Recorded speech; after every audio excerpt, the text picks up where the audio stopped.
At my daughter's wedding, they sat me next to the restroom. "You're too poor to sit with everyone else," whispered the groom. I sat there alone and humiliated when suddenly a man in a black suit sat down next to me. "Let's pretend we're old friends," he said quietly. At that moment, my son saw us together, and his face turned pale, as if he had seen a ghost, because this man in a black suit could destroy everything they had hidden me near the toilet, with a single word. Before we continue, please subscribe to the channel and write in the comments what time it is where you are now. "Dad, I need to talk to you about the wedding." Jennifer's voice had that edge I'd learned to recognize over the years, the tone she used when she wanted something.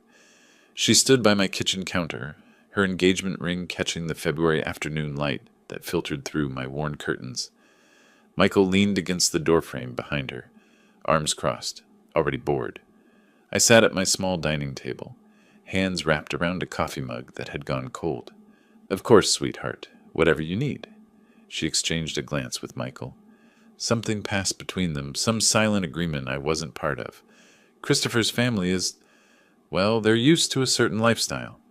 She touched the edge of my counter, her fingers trailing across the laminate like she was checking for dust. "The wedding's going to be high profile. There'll be business associates, important people." "That's wonderful," I smiled, remembering her as a little girl, twirling in my classroom after school, telling everyone her dad was the smartest person alive. "I'm so happy for you, Jennifer." "Right, happy, that's good." She walked to the window, her expensive coat, probably $400, maybe more, shifting with each step. "But here's the thing, I need your help." "Anything. I need you to adjust how you present yourself." The words landed strange, like they were in the wrong order. "Adjust?" Michael stirred from his position by the door. "Come on, Jen, just say it straight." She turned back to me, and her face had that determined set I recognized from when she was 16, arguing for a later curfew. "I need you to pretend you're more successful than you are. Just for the wedding. Just for one day." My hands started shaking. I set the mug down carefully. "What are you asking me to do?" "Dad, don't make this harder than it needs to be." She moved back to the table, sat across from me. "Christopher's father owns 3 car dealerships. His mother sits on charity boards. They're going to ask about you, about what you did, whatever." "I was a teacher." My voice came out quiet.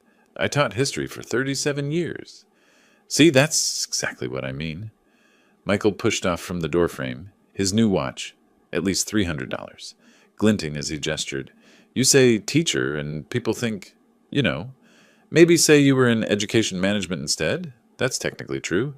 You manage classrooms, students, curricula." I looked at my son. When had he learned to twist words like that? "It's my wedding day, Dad." Jennifer reached across the table, her hand stopping just short of mine. "My special day. Can't you just do this one thing for me?" One thing. The phrase echoed in my head. I thought about 5 years ago, working double shifts, tutoring kids after school 4 nights a week, canceling my trip to see the Grand Canyon. $35,000 for her graduate tuition at Portland State. She'd hugged me so tight when she got accepted, told me I was the best father in the world. "I don't understand why you need me to lie." "It's not lying exactly." Michael sat down in the third chair, making himself comfortable like this was a negotiation. "It's just framing things better. You were in education management. You live in Southeast Portland." "That's true. No need to mention it's a studio apartment. You're retired now. That's completely accurate." "After everything I've done for you both?" "After everything?" Jennifer's voice went sharp. "Dad, that's not fair. We're grateful for everything. That's why I'm asking you to do this. If you really love me, you'll help me fit in with Christopher's family. You'll make this easier, not harder." I stared at her. The light through the window lit up one side of her face, left the other in shadow. I tried to find the little girl who used to wait for me outside my classroom, who'd grab my hand and tell me about her day. She wasn't there anymore. "You want me to pretend I'm someone I'm not." "I want you to be there for me." Her voice cracked, and I hated how good she was at this, how she knew exactly which emotion to deploy. "Is that so much to ask? One day? A few hours? You don't even have to say much. Just let me introduce you the right way." Michael leaned back in his chair. "Dad, You know how these things work. Appearances matter. Jen's not asking you to change who you are. Just present better. Present better. Like I was a project that needed polish. I thought about 3 years ago, Michael coming to this same table, asking for $8,000 to start a business. 6 months? Tops, and I'll pay you back with interest. He'd never mentioned it again, never even acknowledged it happened. There's a men's warehouse on 82nd Avenue, Jennifer continued, sensing weakness. Get something in charcoal or navy, nothing cheap looking. I'll give you $800 for it, and before the wedding I want to bring Christopher by to meet you. We'll need to clean up the apartment a bit, maybe put away some of these. She gestured vaguely at my walls, at the framed photographs of her and Michael growing up, at the bookshelves packed with history texts I'd collected over decades. You're ashamed of me. Dad, don't be dramatic. Michael again, always backing his sister when it served him. We're trying to help you. This is a good thing. You'll meet Christopher's family. They're great people. You'll probably like them. As long as I pretend to be someone else. Jennifer stood up, smoothed her skirt. Fine. You know what? Forget it. Don't come to the wedding. Stay here in your little apartment with your little life, and I'll tell Christopher my father couldn't make it. Would that be better? The words hit like a physical blow. I looked up at her, this stranger wearing my daughter's face. That's not what I want. Then what do you want? She was crying now, or pretending to. I couldn't tell anymore. I'm trying to start a new life. Christopher is good to me. His family has connections that could help Michael and me both. This is important, Dad. Why can't you see that? I thought about my wife, gone 7 years now. What would she say if she could see this? Would she tell me to hold my ground, or would she say to give in, to keep the peace, to sacrifice one more time for our children? My shoulders slumped. Fine. Fine what? I'll do it. The words tasted like ash. I'll be whoever you need me to be. Jennifer's face brightened instantly, the tears vanishing like they'd never existed. Thank you, Dad. You won't regret this. It's going to be beautiful. You'll see. She hugged me quickly, a transaction completed. Michael was already checking his phone. I'll text you the details about meeting Christopher's parents, Jennifer said, heading for the door. Probably next week. And remember, education management, comfortable retirement, Southeast Portland. Keep it vague. Keep it positive. They left together. I heard Michael's car start in the parking lot below. I walked to the window, watched them drive away in his new sedan. Something German. Probably cost more than I made in a year of teaching. The apartment felt emptier than it had before they arrived. I sat back down at the table. 3 coffee mugs sat there, mine barely touched, theirs drained. I stared at them for a long time, trying to understand how I'd raised 2 people who looked at me and saw something that needed to be hidden. The light was fading by the time I could move again. Not physically. I'd gotten up twice, once to the window, once to the bathroom. But mentally, my thoughts kept circling back to Jennifer's face when she'd said, pretend, to Michael's casual cruelty wrapped in reasonable words. The 3 coffee mugs still sat on the table. I should wash them. Should make dinner. Should do any of the normal things a person does on a Tuesday evening in February. Instead, I walked to my bookshelf and picked up the framed photo from Jennifer's college graduation. She wore her cap and gown, her arm around my shoulders, both of us grinning. I remember that day she'd introduced me to her professors, told them I was the reason she'd made it through. My dad always believed in me, she'd said. I set the photo down and picked up another. Michael's wedding, 4 years ago. I'd taken out a personal loan for that, $12,000 at 8% interest, because he'd said his future in-laws expected a certain standard. I'd believed him then, believed it was an investment in his happiness. The loan took me 2 years to pay off.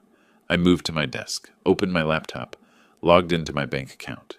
The numbers stared back at me in cold blue text. Checking account, 47. Savings account, $15,000.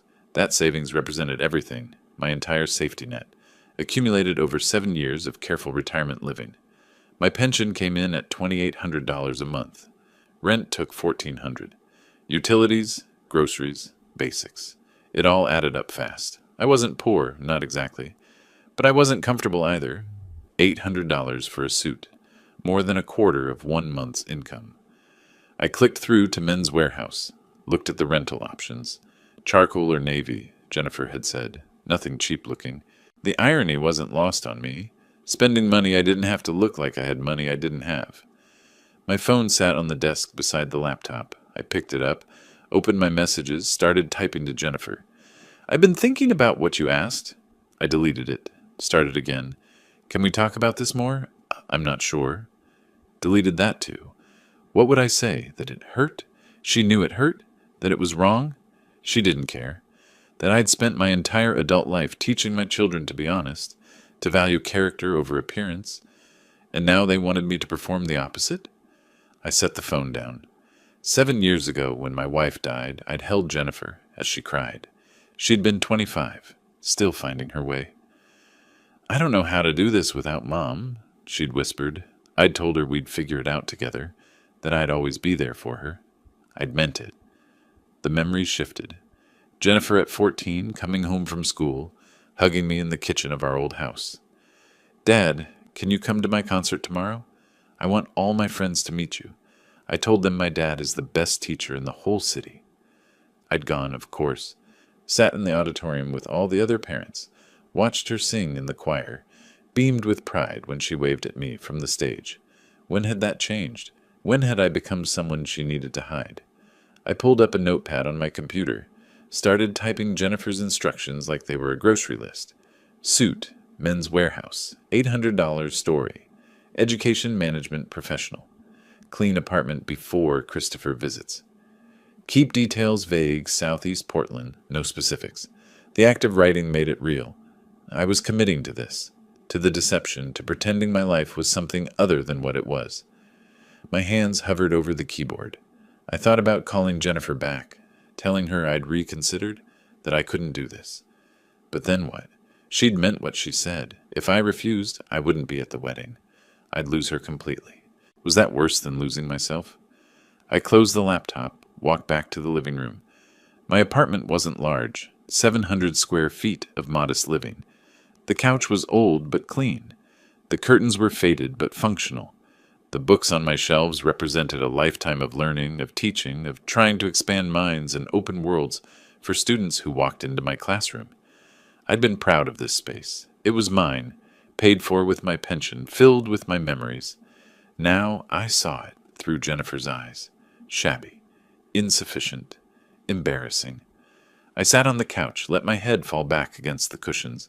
Somewhere in my mind, Michael's voice echoed, 6 months, tops, and I'll pay you back with interest. I promise. That was 3 years ago. $8,000 I'd transferred without hesitation because my son needed help.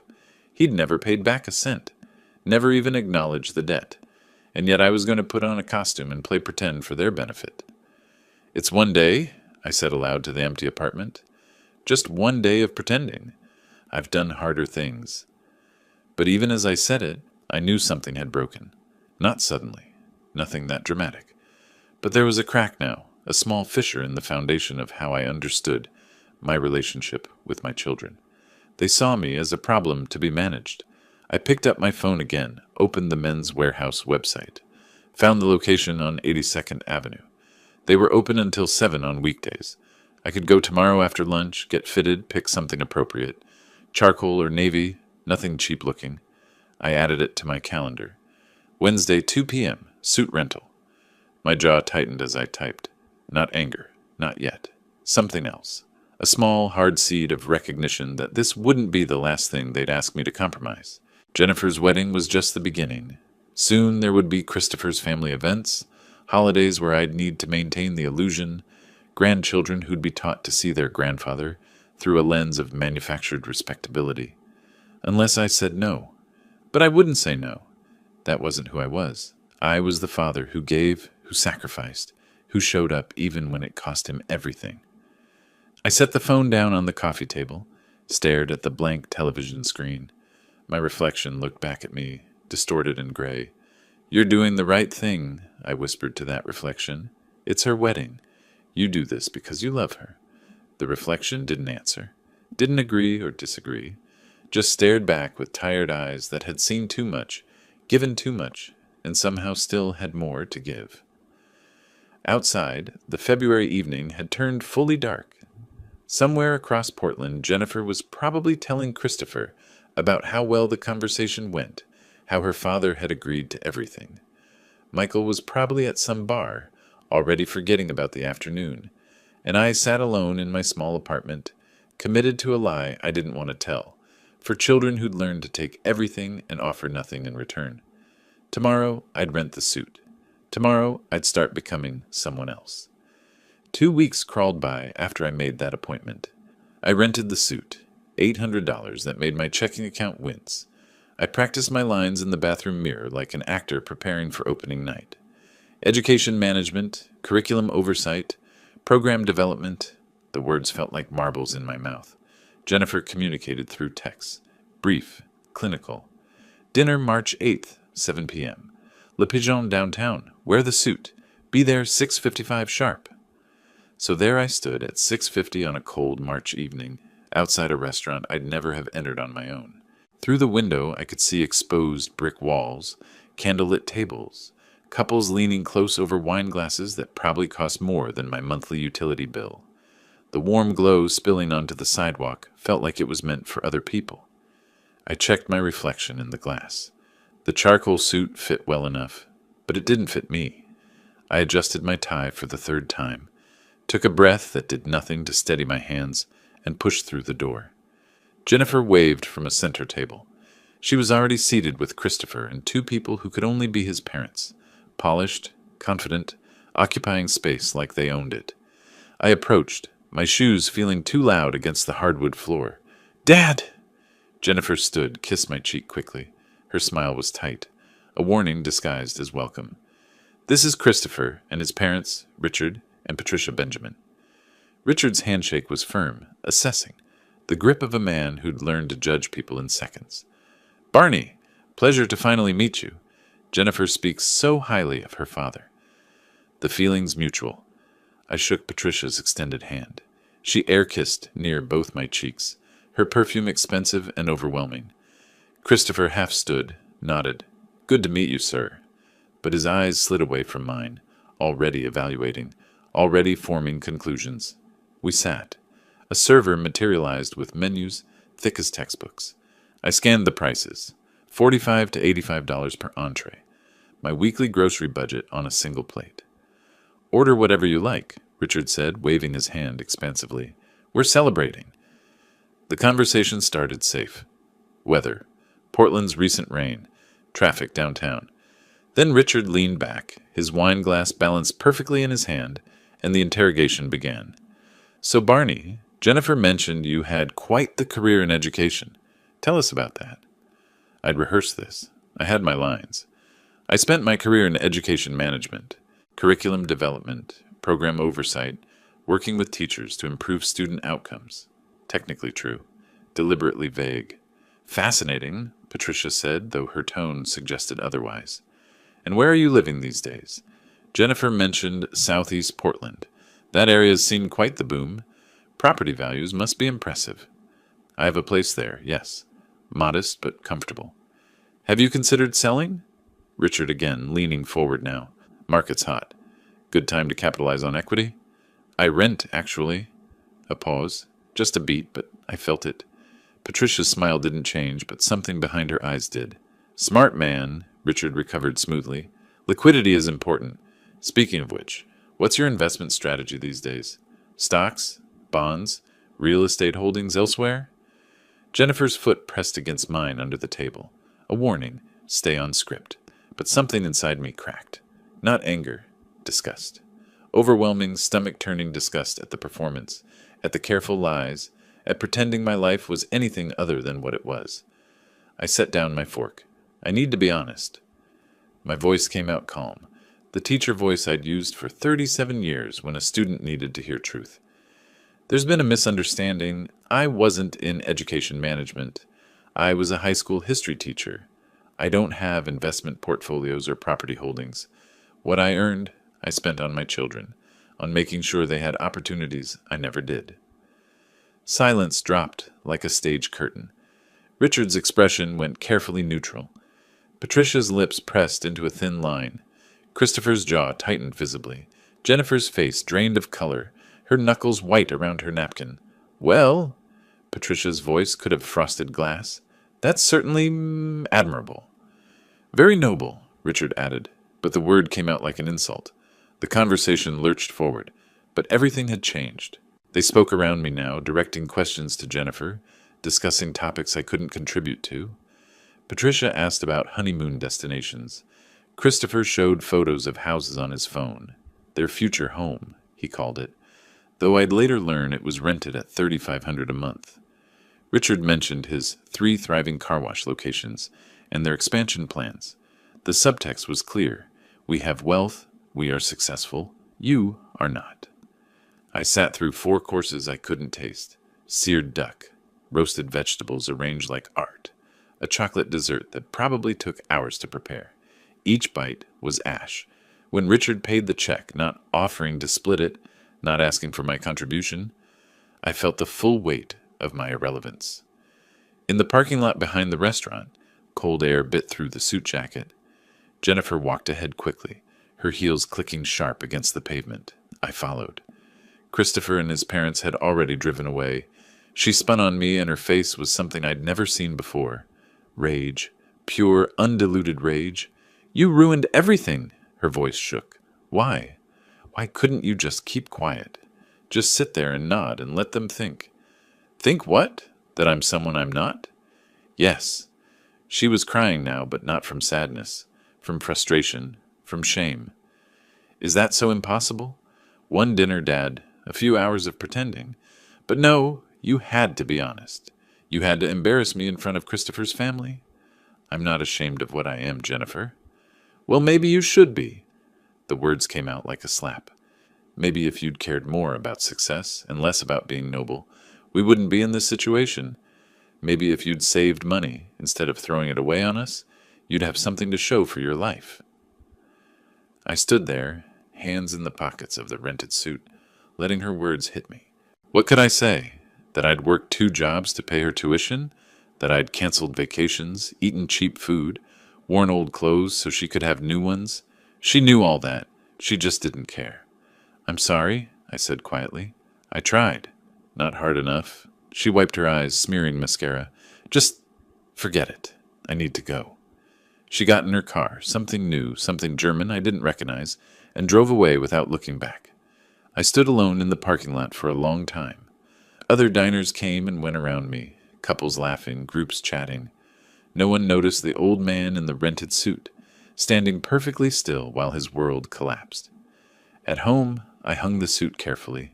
$800. I'd need the deposit back. I sat in the dark, still wearing the white dress shirt, and waited. My phone rang at 10:30. Michael. Jen called me. His voice was cold, distant. I can't believe you did that. Michael. This was her chance at a good life, Dad. Christopher's family has money, connections. She could have had everything. And you sabotaged it because of your pride. It wasn't pride. It was... Save it. A pause. Just try not to ruin the actual wedding, too. The line went dead.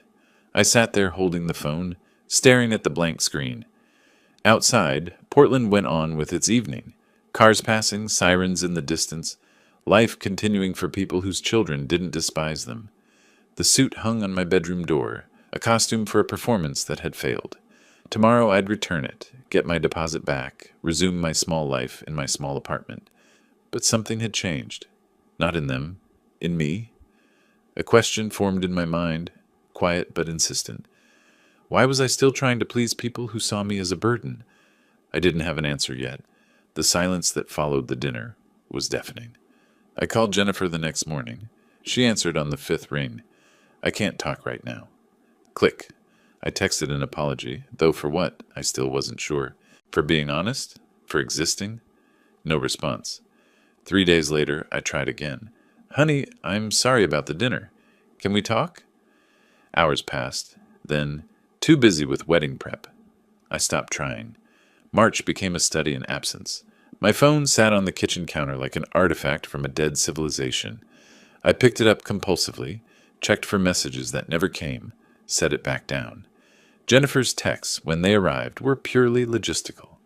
Wedding April 18th, the Nines Hotel downtown, 200 guests. Ceremony, 4 p.m., Reception 6 p.m. No, I love you. No, hope you can make it. Just coordinates for an event I was obligated to attend. I asked about the dress code. She replied, formal. I offered money. Anything, even 1,000 from my savings. Everything is paid for by the Benjamin family. Just show up. Just show up. As if that was all I was good for. Michael's silence ran parallel. I called twice. Both calls went to voicemail. Just checking in, son. Love you. No response for a week. Then a text. Busy with work. See you at wedding. They'd coordinated. My children, who used to argue about everything, had found common ground in freezing me out. The apartment became both prison and sanctuary. I walked circuits through rooms that suddenly felt too small and too empty simultaneously. Past the refrigerator, where Jennifer's childhood artwork still clung to the door, finger paintings from 28 years ago, faded and curling. Past the shelf holding Michael's Little League trophy. I'd coached his team for 3 years, giving up my Saturday mornings. I pulled out photo albums I hadn't opened in months. Jennifer's high school graduation. She'd been valedictorian. Full scholarship offers from 3 universities. I'd sat front row, tears streaming down my face, thinking, we did it. She made it. That was also my 25th work anniversary. The school had planned a ceremony, a plaque presentation, cake in the teacher's lounge. I'd skipped it. Jennifer's graduation was the same afternoon, and there was never any question which mattered more. Another photo. Michael at 22, standing beside a used Honda Civic. I remembered that day. He'd called me crying 2 weeks earlier. Totaled his car, no insurance money, unemployment running out. I can't get to job interviews without a car, Dad. I'm so sorry. I'd taken a personal loan, $6,000 at 9% interest, ate ramen and peanut butter sandwiches for months to make the payments. He'd hugged me when I handed him the keys, promised to pay me back as soon as I'm on my feet.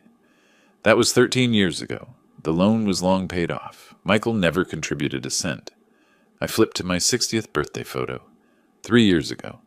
I'd mentioned weeks in advance that I hoped we could have a small dinner together. The day came. Both children texted around noon. Swamped with work, Dad? Rain check? I'd heated a frozen dinner, eaten alone, gone to bed at 8.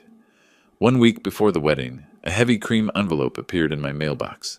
The invitation was beautiful. Gold embossing, elegant calligraphy, cardstock thick enough to build houses with. Mr. and Mrs. Richard Benjamin request the honor of your presence at the marriage of their son, Christopher Michael. Benjamin, to Miss Jennifer Marie Butler. I read it 3 times. I was the bride's father, yet I was being formally invited like a distant cousin. My name appeared nowhere, not as host, not even in acknowledgement. This was a Benjamin wedding. Jennifer was simply the bride being acquired. I propped the invitation on my kitchen counter, where I saw it every morning while making coffee. A beautiful reminder of my irrelevance. Despite everything, the coldness, the rejection, the formal invitation that treated me like a stranger, I wanted to give Jennifer something meaningful, something that said, I'm still your father. I still love you. Maybe material things spoke louder than words in her new world. I drove to Hawthorne Boulevard on a Thursday afternoon. The district was lined with boutiques and cafes I'd never entered, shops selling artisanal goods to people with artisanal incomes. The antique store sat between a pottery studio and a wine bar. Inside, surrounded by objects from other people's pasts, I searched. Vintage jewelry seemed impersonal, furniture too presumptuous. Then I saw the clock, brass and mahogany, crafted in the 1940s, with Roman numerals and a face that had aged into character. I picked it up, turned the key. The mechanism caught, began to tick. Steady, reliable, built to last. That's a quality piece, the shop owner said. He was maybe 50, gray beard, kind eyes.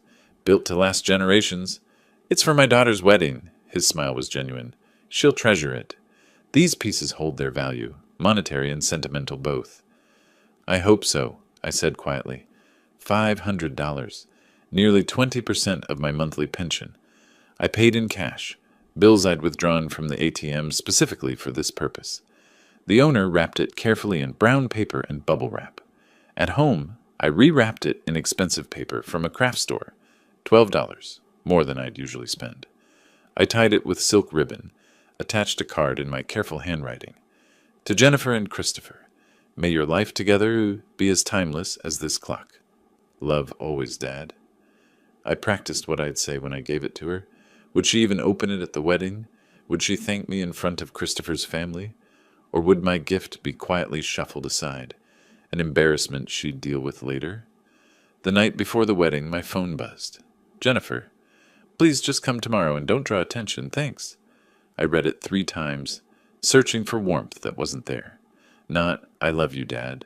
Not, I'm glad you'll be there. Just instructions for managing a problem guest. I set the phone down beside the wrapped clock on my dining table. In my bedroom, I'd laid out tomorrow's clothes. The same suit from the dinner. I'd rented it again. Another $800 I couldn't afford. Polished shoes, conservative tie. Everything was ready. I was ready. But for what? To be tolerated? To be managed? To sit quietly in whatever corner they'd assign me and watch my daughter marry into a family that measured worth in bank statements? I turned off the lights, climbed into bed, but sleep wouldn't come. The clock in the living room, my old wall clock, not the gift, ticked through the darkness. Each second was one closer to tomorrow, to an event that filled me with dread rather than joy. Through my bedroom window, moonlight touched the wrapped gift on the table. $500 of hope that maybe, somehow she still loved me underneath the shame. I closed my eyes and waited for morning. The wedding day arrived with gray Portland skies that matched my mood perfectly. I woke at 6, though I'd barely slept. My older charcoal suit hung on the closet door, not rented this time, just pressed and presentable despite its age. I spent an hour on preparation, polished my shoes until they gleamed, at least from a distance, tied my tie 3 times before it sat right, checked my reflection with the critical eye of someone who knows judgment is coming. The wrapped clock sat in its gift bag by the door. $500 of hope. I drove downtown, parked in the Nines Hotel garage. $25 for the day. I noted it mentally, another expense I couldn't quite afford but would pay anyway. The elevator rose to the event floor. The doors opened onto opulence I'd only seen in magazines, white orchids in crystal vases, chandeliers catching light like frozen waterfalls, champagne flowing on silver trays carried by servers in crisp uniforms. 200 guests in designer clothes moved through the space with the casual confidence of people who belonged. I tightened my grip on the gift bag and stepped into the reception area. Near the ballroom entrance stood an ornate seating chart, gilded frame, elegant calligraphy listing names and table assignments. I approached, running my finger down the alphabetical listing. Butler, Barney, table 18. My stomach dropped. Through the open ballroom doors, I could see table 18 in the far back corner, 3 meters from the restroom doors, poorly lit compared to the front tables, bathed in chandelier glow. Tables 1 through 6 near the head table were clearly reserved for family and VIPs. I could read the place cards from here. Table 5 listed Michael and Amanda Butler. My own son sat 15 tables closer to his sister than I did. I walked through the ballroom, weaving between tables already set with crystal and gold-rimmed china. Nobody acknowledged me. Guests clustered in groups, laughing, raising champagne flutes. I was invisible, a background figure in someone else's celebration. At table 18 I found my place card, Mr. Barney Butler, in elegant script. The other names at the table meant nothing. Strangers, distant Benjamin family acquaintances based on the surnames. No family, no friends. I sat, placed the gift bag carefully under my chair, out of sight. What was the point of displaying a gesture no one would notice? From my corner I watched the room's dynamics unfold. The head table sparkled with attention. Richard and Patricia Benjamin held court near the bar, surrounded by admirers. Christopher moved through the crowd in his designer tuxedo, shaking hands, accepting congratulations. Michael stood with a champagne flute, laughing at something Richard said, clinking glasses like they were old friends. Jennifer appeared in her white pre-reception dress, hair styled in elaborate waves, makeup flawless. She moved from group to group, accepting hugs, glowing with joy.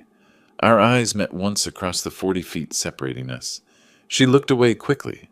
Neither of my children approached to greet me. Servers passed my table periodically, heading to or from the restrooms. Some glanced at me with mild curiosity. Who was this older man sitting alone in the corner?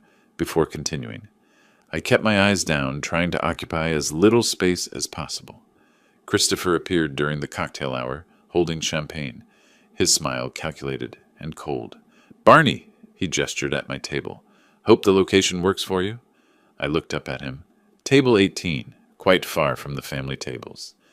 "Well, we had to arrange seating by—" He paused, selecting his words carefully. "By status. I mean by how well guests know each other." "You mean because of my financial situation?" I met his eyes directly. "Because I'm poor." His laugh was nervous, sharp. "Let's say our guests are accustomed to certain conversational levels. Investments, business ventures, that sort of thing." He leaned in slightly. "You said it yourself at dinner. You're a simple teacher." "I'm Jennifer's father." "Right." He was already stepping back, already dismissing me. "Just enjoy the celebration. Try not to upset Jennifer, okay?" He walked away before I could respond, already greeting other guests with more warmth than he'd shown me. I sat alone, glass of water in hand. I hadn't touched the champagne, couldn't risk appearing drunk or unprofessional, even now, even when professionalism clearly didn't matter. Michael glanced my direction once from across the room. Our eyes met. He looked away, took a drink, continued his conversation with Richard Benjamin. Amanda, his wife, chatted animatedly with Patricia near the head table. Even she'd been absorbed into the Benjamin family circle, while I sat in exile. A server refilled my water glass. "Can I get you anything else, sir?" "No, thank you. This is fine." She smiled kindly. "Let me know if you need anything. It's a beautiful wedding." "Yes, beautiful." She moved on, and I realized that was my warmest interaction of the evening. Two guests passed my table, heading to the restrooms, their conversation carrying back to me. "Who's that man sitting alone back there?" "Not sure. Maybe a distant relative?" "Poor soul, looks lonely." They didn't know I could hear them. Maybe they didn't care.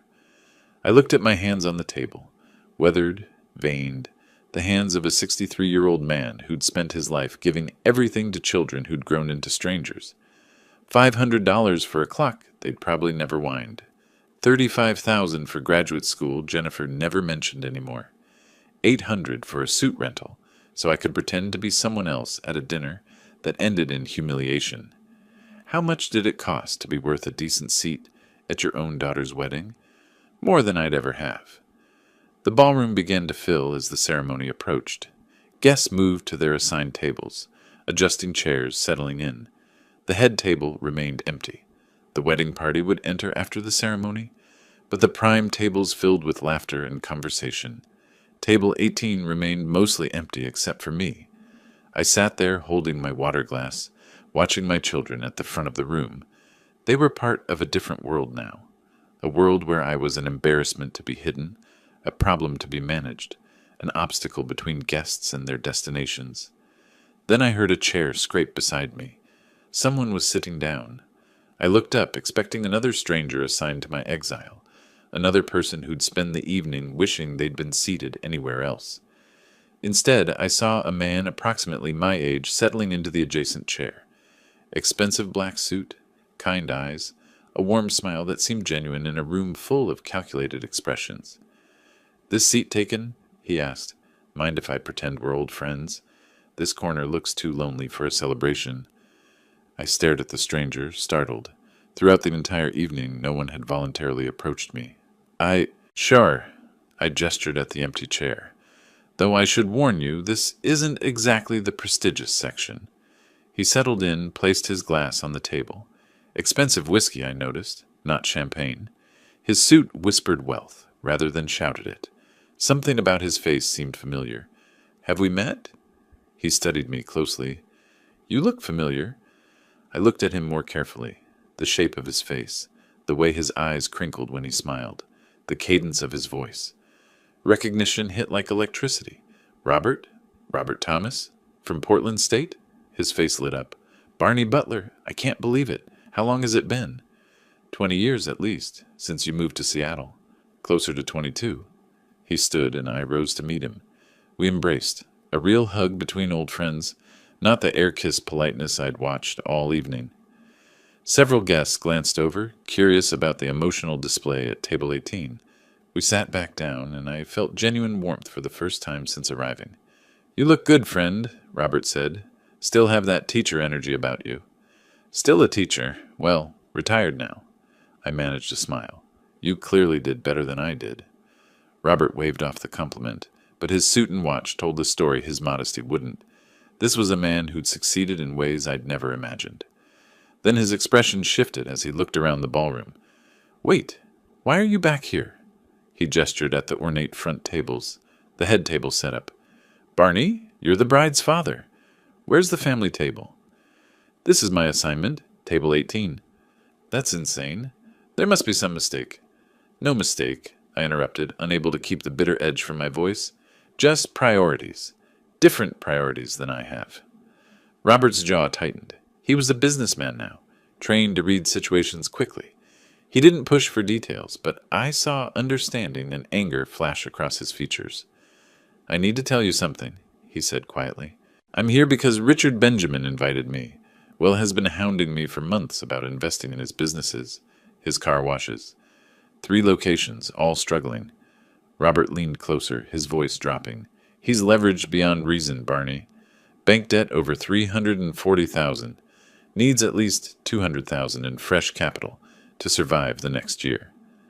I absorbed this information slowly. "Does he know you're undecided?" "He knows I'm evaluating." Robert's eyes scanned the room again. The opulent decorations, the expensive champagne, the lavish display. Tonight was supposed to impress me. Show me stable family values, business acumen. He paused, his gaze returning to our isolated corner. Seating the bride's father by the restroom doesn't exactly convey family values. Across the ballroom, I noticed Michael moving. He'd been near the bar, but now he was edging closer to our table, his face pale. His drink hung forgotten in his hand, his entire focus on our conversation. "Your son?" Robert followed my gaze. "Yes, Michael." "He looks concerned about something." I watched Michael shift position again, trying to get closer without being obvious. Amanda touched his arm, said something. He brushed her off without looking at her. "Robert," I said carefully, "tell me more about Richard's situation. What exactly would your investment involve?" Robert studied me, curious about my sudden interest.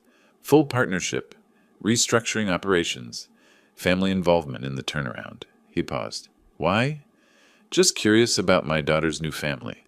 I kept my tone casual. "I like to know where she'll be living her life." Robert didn't quite believe that was my only reason, but he continued. "Richard approached me 6 months ago. The car washes have potential, but they're poorly managed. He's made expensive expansion decisions without proper capital backing.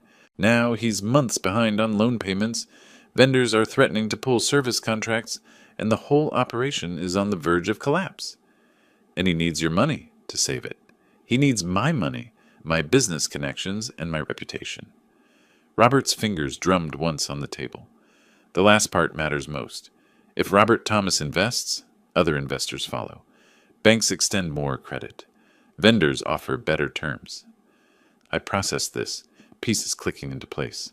The desperate pursuit of Robert's approval, Christopher's marriage to Jennifer as part of building a respectable family image, the seating arrangement designed to hide the poor teacher from the wealthy investor. "How much have you committed?" "Nothing yet." Robert's expression hardened slightly. "I've been avoiding it because something felt off. The numbers work on paper, but family businesses live or die on family dynamics." He glanced at Michael, who'd moved even closer, now about 20 feet away. "And after seeing how they treat you tonight, I'm inclined to walk away entirely." Michael must have heard that last part. His face went from pale to ashen. "Don't make that decision based on me," I said quietly. "Why not?" Robert leaned back in his chair. "You think I invest in people who disrespect loyalty? Who hide their own family members? That tells me everything about their character, Barney." From our right, Michael had moved close enough that I could see the panic in his eyes. He recognized Robert Thomas, must have seen his photo in Forbes, in Portland Business Journal, in financial news articles. Robert Thomas, venture capital investor, estimated net worth 40 to 50 million, one of the Pacific Northwest's most influential business figures. And he was sitting at table 18, deep in conversation with the father they'd dismissed. "Your son definitely recognizes me," Robert observed with amusement. "He manages a car dealership. He'd know who you are." "Does he know we're friends?" "He does now." Robert turned his attention back to me. "So tell me, old friend, how did you end up with a daughter marrying into this particular family?" I gave him the abbreviated version: Jennifer's engagement, the pressure to pretend, the dinner disaster, the weeks of silence leading to this wedding where I'd been assigned to the corner, like damaged furniture. Robert listened without interrupting, his expression growing darker. "And you came anyway?" "She's my daughter." "Even after they put you here?" Not a question, a statement of fact. Even after. Robert was quiet for a moment, his eyes distant. Then he focused on me again. "Barney, let me explain exactly what Richard proposed. Full partnership would mean restructuring the entire business. I'd have decision-making authority over operations, hiring, family roles in the company." He paused meaningfully, "including whether certain family members remain involved at all." I understood what he wasn't saying. "You'd have leverage, considerable leverage, if I choose to use it." The ceremony music began, soft strings from speakers hidden throughout the ballroom. Guests moved to their seats. The wedding was about to start. Michael stood frozen 30 feet away, watching us, calculating whether to intervene or report this development to Christopher and the Benjamins. Robert raised his whiskey glass slightly. "To old friends who show up even when they're not wanted." I lifted my water glass. "To old friends who sit in the corner when they could sit anywhere." We touched glasses. Across the ballroom, I saw Michael finally moving, not toward us, but toward Christopher, who stood near the ceremony entrance.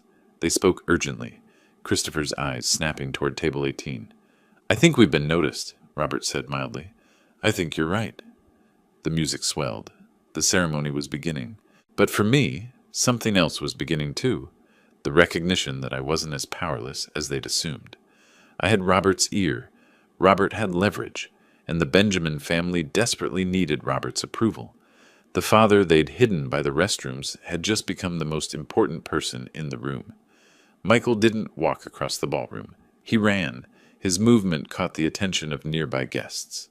A groomsman abandoning his post, weaving between tables with urgent purpose. I watched from table 18 as he found Christopher near the ceremony entrance, grabbed his arm, pulled him aside. Even from 40 feet away, I could see Michael's lips moving rapidly, his hand gesturing back toward our table. Christopher's face drained of color. "Your son seems distressed," Robert observed mildly. "He just figured out who you are." "Ah," Robert took a sip of his whiskey, "and realized his family seated you here as a deliberate insult." "Something like that." Jennifer joined them, her white dress rustling as Michael pulled her into their urgent huddle. Christopher spoke rapidly, gesturing. Jennifer's confusion shifted to horror as understanding dawned. All three looked toward table 18. "Here comes the cavalry," Robert said. But it wasn't my children who arrived first. Richard Benjamin approached with his business smile firmly in place, confident stride carrying him across the ballroom. He had one hand extended toward Robert before he noticed who Robert was sitting with. His steps faltered. The smile stayed fixed, but his eyes widened fractionally. "Robert, so glad you could make it." He recovered smoothly, continuing forward. "But why are you sitting back here instead of at—" He trailed off, looking at me with barely concealed dismay. "You two know each other?" Robert stood, shook Richard's hand with less warmth than politeness required. "Know each other? Richard, Barney, and I are best friends. Have been for nearly 40 years. College roommates, actually." The words carried clearly. Nearby guests turned to look. Richard laughed nervously. "How wonderful. I had no idea you and Barney were— that you—" He couldn't finish the sentence. "That we were close?" Robert's tone had an edge. "Very close. He's one of the most honest, principled people I've ever met." Christopher and Jennifer arrived at this moment, faces showing forced joy mixed with barely concealed panic. "Dad!" Jennifer's voice was too bright, too high. "Mr. Thomas, I had no idea you two knew each other." I looked at my daughter. "You never asked about my life, Jennifer. You assumed poor teachers don't have successful friends. That's not fair. Fair?" I kept my voice level, conversational. "Would you like to discuss fair, starting with table placement?" Christopher tried to intervene. "Sir, this is all a misunderstanding. The seating wasn't meant to. Wasn't meant to what? I met his eyes directly. Humiliate me? Exclude me? You said it yourself earlier. I'm too poor for proper conversation with your guests. I never said exactly. You said exactly that. Robert heard the whole story. Robert shifted his chair slightly closer to mine, a physical manifestation of alliance that everyone noticed. His expression had hardened. Barney explained the situation, the table by the restroom, your comments about his poverty, making him unsuitable for proper guest interaction, the systematic exclusion from his own daughter's wedding. Richard's panic was becoming visible. Robert, please, I'm sure there's been a misunderstanding. Robert stood, and his voice carried across multiple nearby tables. Richard, I'm afraid I need to reconsider our upcoming business meetings. A man who doesn't respect his future daughter-in-law's father is unlikely to be a reliable business partner. Family values matter significantly in my investment decisions. The atmosphere shifted instantly. Conversations at surrounding tables stopped mid-sentence. Heads turned. Richard's face went from pale to gray. Robert, no, please. This was a mistake. A seating error. Nothing more. Mistakes reveal character. Robert's tone was ice. I'll be in touch about my decision. Christopher jumped in, his voice tight. Mr. Thomas, my father has been working toward this partnership for months. You can't make a decision based on a wedding seating chart. I can make decisions based on whatever criteria I choose. Robert looked at Christopher with the same cold assessment he'd give a failing business proposal. And I choose to invest in families that value loyalty, respect, and integrity. Jennifer touched my arm. I looked down at her hand, then up at her face. She pulled back, as if burned. Dad, please, she whispered. Can we talk about this privately? We'll talk later, Jennifer. Maybe. More guests had noticed the confrontation. I could hear whispers spreading outward like ripples. That's Robert Thomas. Who's the older man? I think he's the bride's father. Why would they seat the bride's father there if he knows Robert Thomas? Patricia Benjamin appeared at her husband's elbow, her confusion evident. Richard, what's happening? Robert is reconsidering the investment, Richard said through clenched teeth. Because of seating arrangements? Her voice rose slightly. That's absurd. That's business. Robert sat back down beside me, effectively dismissing them all. Now, if you'll excuse us, Barney and I have 40 years to catch up on. The ceremony began shortly after. Jennifer and Christopher exchanged vows, but the joy had evaporated. Richard kept glancing back at table 18, where Robert and I sat talking animatedly, laughing at shared memories, displaying obvious decades-long friendship. During dinner, I noticed other guests asking questions. They'd lean toward companions, gesture subtly toward our table, receive whispered explanations. The social currency of the room had shifted. Suddenly, the man by the restroom was the most interesting person present. The Benjamins attempted multiple approaches throughout the evening. Each time, Robert and I were engrossed in conversation, reminiscing about college days, discussing Robert's business ventures, comparing notes on the decades that had passed. We weren't deliberately shutting them out. We simply had more interesting things to discuss than their crisis. My children stayed away. Michael stood near the bar, watching us with visible anxiety. Jennifer sat at the head table beside Christopher, her smile brittle, her eyes darting repeatedly to table 18. Amanda kept trying to talk to Michael, who barely acknowledged her presence. Near evening's end, as guests began departing, Robert and I stood to leave together. We'd been talking for hours, and I'd felt more respected, more valued in those hours than I had in years with my own family. Jennifer approached one final time. Dad, please, we need to talk. We'll talk later, Jennifer. Maybe. When? When you understand what you did. I looked past her to Christopher, to Michael standing nearby. All of you. Robert placed his hand briefly on my shoulder, a gesture of solidarity that several departing guests noticed. Ready, Barney? We walked toward the ballroom exit together. At the doorway, Robert pulled a business card from his wallet, wrote something on the back, handed it to me. My personal cell. Call me tomorrow. We should talk more. Michael was standing near the exit. He saw the exchange, his eyes tracking the card from Robert's hand to my pocket. Robert and I walked out side by side, leaving my children watching from the ballroom. Christopher stood with his arm around Jennifer, both looking shell-shocked. Richard Benjamin watched us go, his face a mask of barely controlled desperation. His business hopes were walking out the door, and he knew it. Sleep didn't come that night. I lay in my apartment, still wearing my dress shirt, watching shadows move across the ceiling.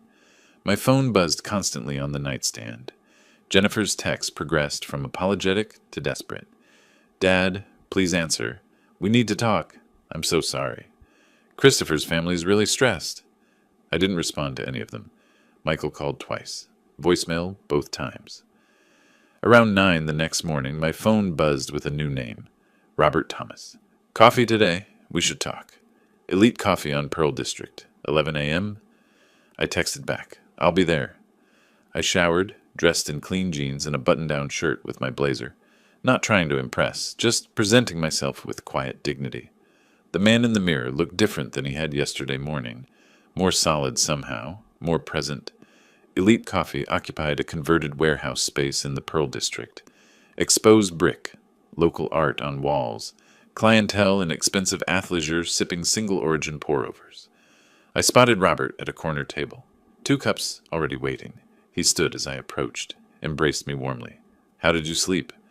"I didn't, really. Too much to process." We sat. He slid 1 cup across to me. "I've been thinking all night, too. Barney, I'm furious on your behalf. How can I help? What do you need?" I wrapped my hands around the cup, feeling its warmth. I don't want revenge. That's not who I am. But I want them to understand, to learn what respect actually means. Robert leaned back, studying me. "Richard Benjamin is desperate. He'll agree to almost anything to secure my investment. We can use that." "Use it how?" "Conditions.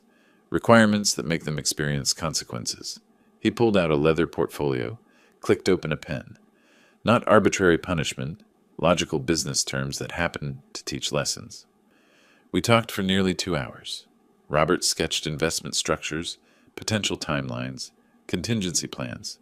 He explained Richard's situation in detail. 3 car wash locations, all hemorrhaging money. Bank debt over $340,000. Default timeline of 60 days without fresh capital. "Christopher works as a financial analyst," Robert said. "Makes about $120 a year. Lives comfortably while his father's business collapses."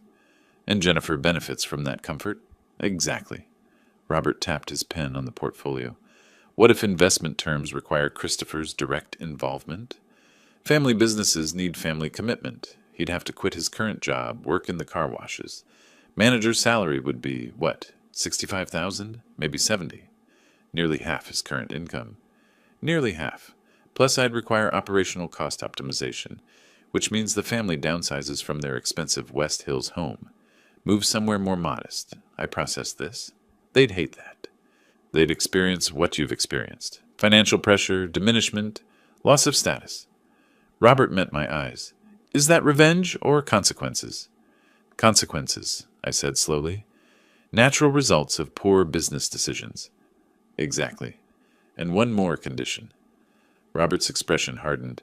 "A formal public apology to you. At a family meeting. For the record. You think Richard will agree? He has no choice. Without my $200,000, he's bankrupt in 2 months." Robert mentioned something else then, a charitable foundation he was considering, supporting retired educators who'd sacrificed financially for their profession. "You'd be perfect as a consultant. $5,000 a month for legitimate work. You have 37 years of education experience. That expertise has value." "Robert, I can't accept charity. It's not charity. It's employment." He leaned forward. 40 years ago, you lent me $50 when I couldn't make rent. You never asked for it back, never mentioned it again. That's who you are. Let me return the favor."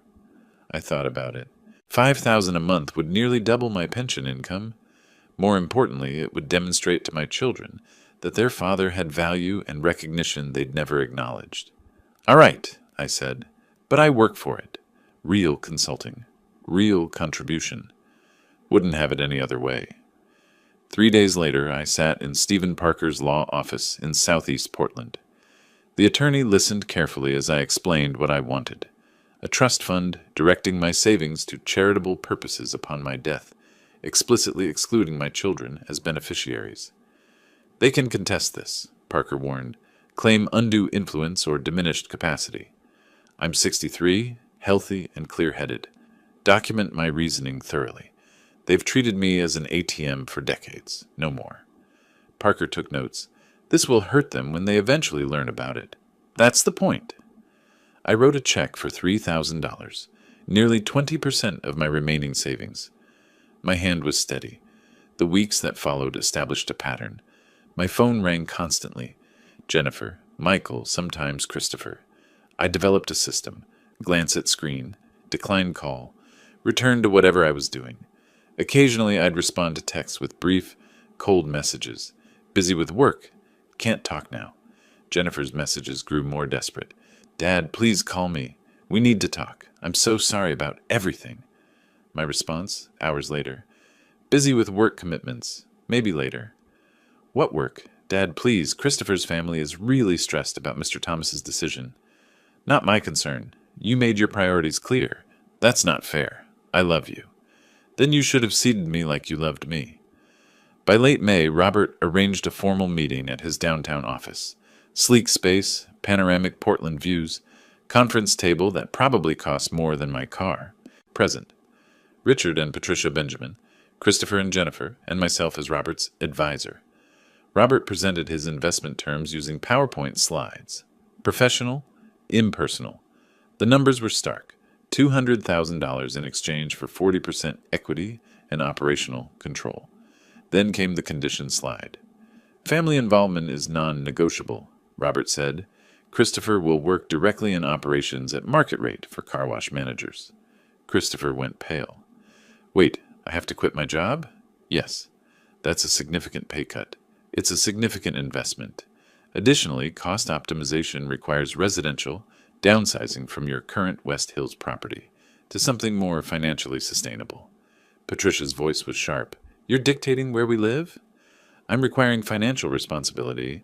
These are standard terms for distressed business investments. Robert advanced to the next slide. Finally, family accountability requires a formal apology to Mr. Butler for his treatment during the wedding planning and ceremony. Public record, witnessed, documented. Jennifer gasped audibly. Richard stared at the projection screen, his jaw working. These terms are non-negotiable, Robert continued. Accept them or I walk away. You have until end of week to decide. The silence stretched. I could hear Patricia's breathing, rapid and shallow.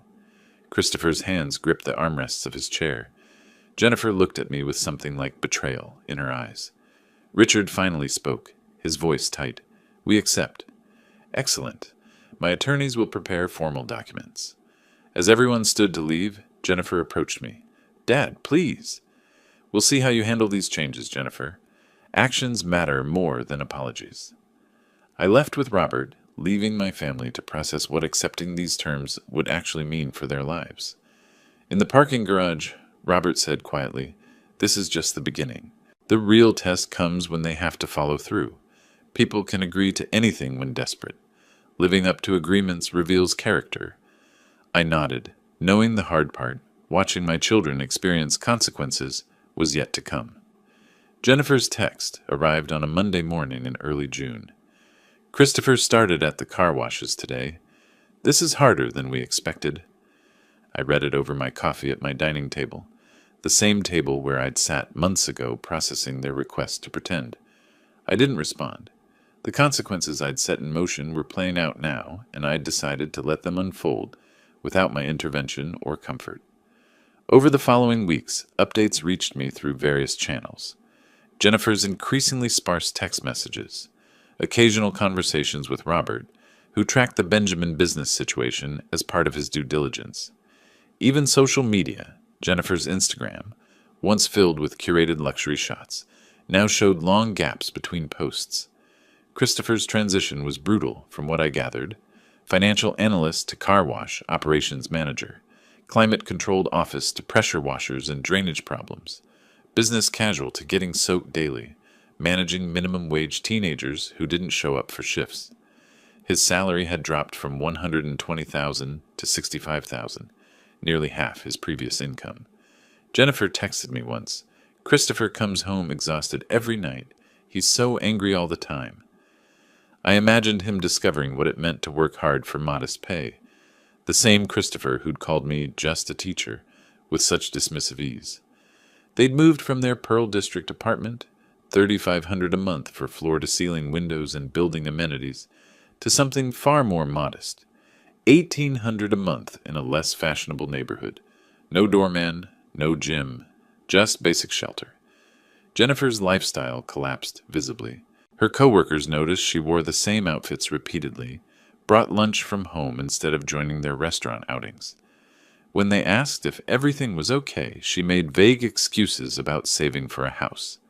I knew the truth. She'd cut her manicure budget, $240 a month saved.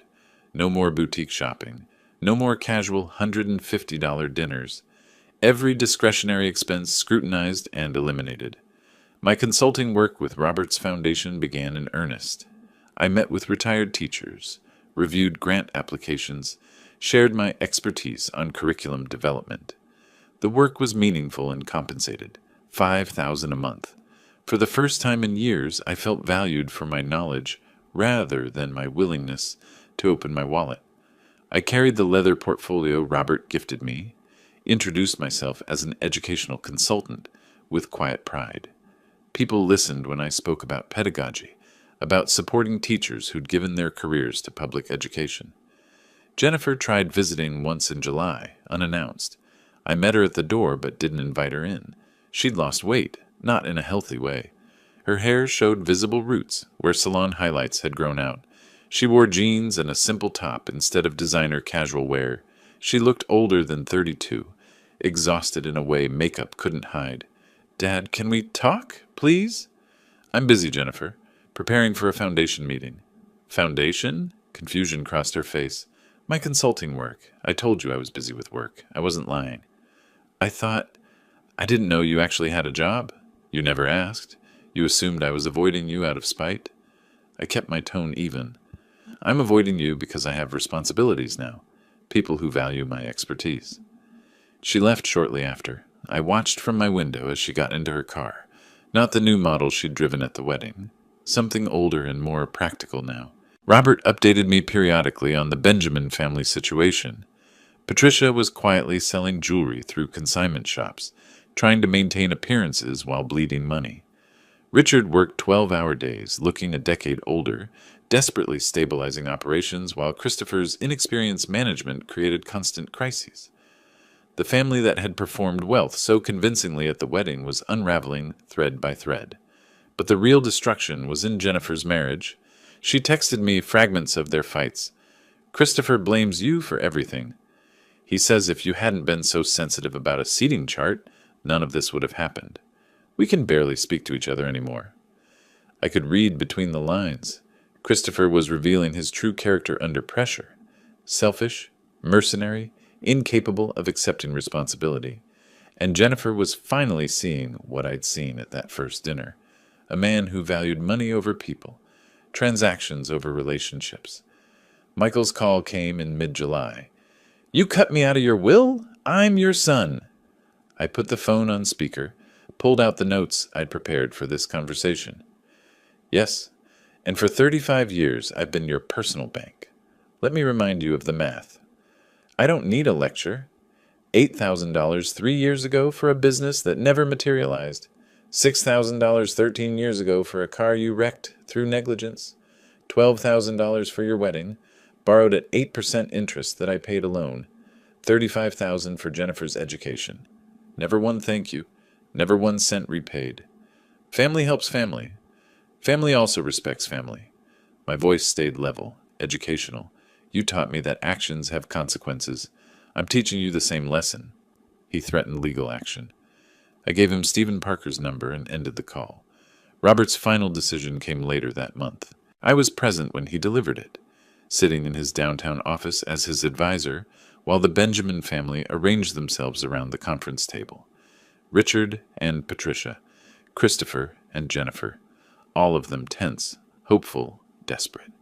"After comprehensive evaluation," Robert said, his tone professionally neutral, "I've decided not to proceed with investment in Benjamin Automotive Services." Richard's face crumbled. "Robert, please, we've implemented every change you required." "The changes weren't sufficient. I've observed continued family dysfunction, blame shifting, absence of genuine accountability. These are red flags for business partnerships. Christopher's voice was barely controlled. This is personal, not professional. Personal character is professional. Robert's eyes were cold. How you treat family reveals how you'll treat business partners. I invest in integrity. I don't see it here. I watched them process the death of their hopes.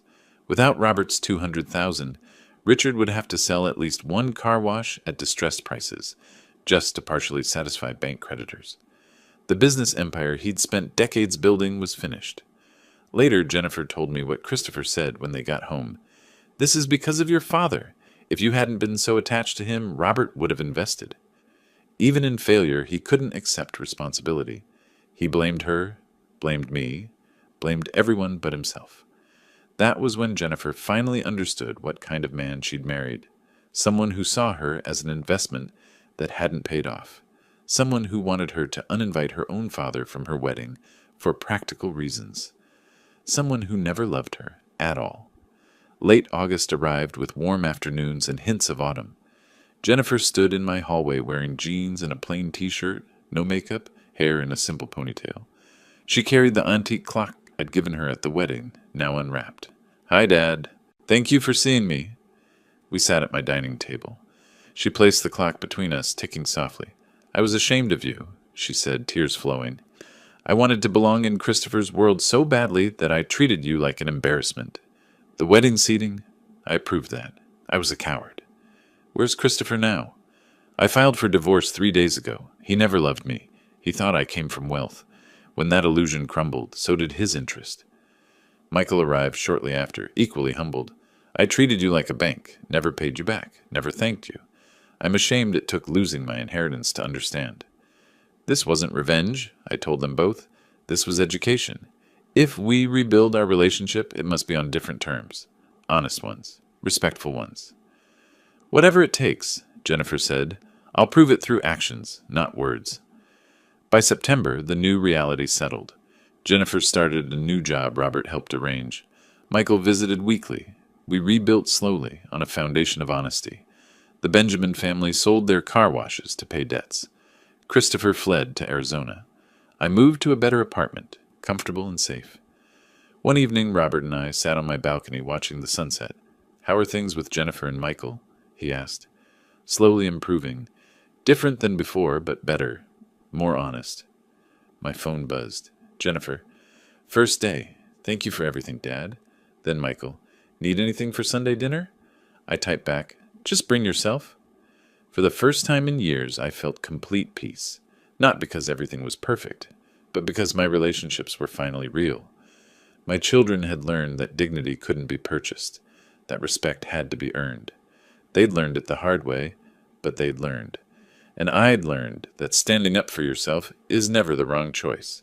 This was justice, quiet satisfaction of being valued for who I was. If you like this story, please like this video, subscribe to the channel, and share your impressions of this story in the comments. To listen to the next story, click on the box on the left. Thank you for watching.